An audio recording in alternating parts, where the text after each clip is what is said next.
ठंडी हवाएं, घना कोहरा और पहाड़ों की डरावनी खामोशी। 4 दोस्त आरव, कबीर, रिया और तनिषा छुट्टियां मनाने एक पुराने हिल स्टेशन पहुंचे। शहर से दूर ऊंचे पहाड़ों के बीच एक पुराना होटल दिखा, होटल सिल्वर मिस्ट।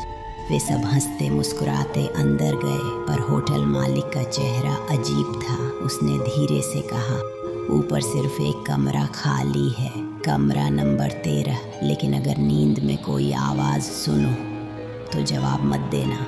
चारों एक दूसरे की ओर देखने लगे। फिर आरव बोला, भाई ये तो और मज़ेदार लगेगा, डरना क्या। रात धीरे धीरे उतरने लगी। बाहर तूफान था, बिजली कड़क रही थी, कमरे में पुराना पंखा कर्क कर्क की आवाज़ कर रहा था। सबने मिलकर म्यूजिक चलाया, मस्ती शुरू हुई। पर जैसे ही घड़ी ने 12 बजे का घंटा बजाया, लाइट चली गई। 1 सेकंड के लिए अंधेरा इतना गहरा था कि किसी का चेहरा तक नहीं दिखा। रिया ने कहा, आरव टॉर्च कहाँ है? टॉर्च जली और सबकी सांसें थम गईं। तनिषा गायब थी, दरवाज़ा अंदर से बंद था, खिड़की भी जंग लगी हुई थी, लेकिन तनिषा कहीं नहीं थी। तभी शीशे पर धीरे धीरे धुंध जमी और उस पर किसी अदृश्य हाथ से लिखा गया,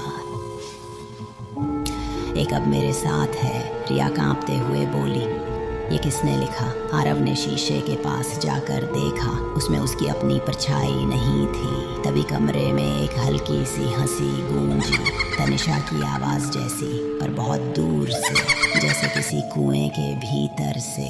कबीर डर के मारे पीछे हट गया, बोला, ये म्यूज़िक बंद करो, कोई तो बताओ वो कहाँ है। पर अब म्यूजिक अपने आप चलने लगा। पुराने रेडियो से एक टूटी आवाज़ आ रही थी, कमरा नंबर 13, कोई नहीं बचता।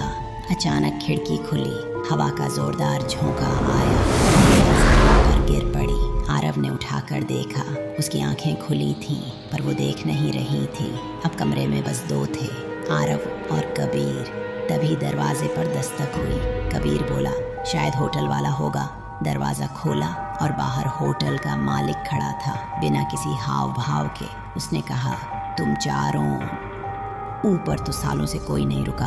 पीछे मुड़कर देखा, कमरे में अब कोई नहीं था, बस शीशे पर एक आखिरी लाइन उभर रही थी, अब चारों हमेशा यहीं रहेंगे।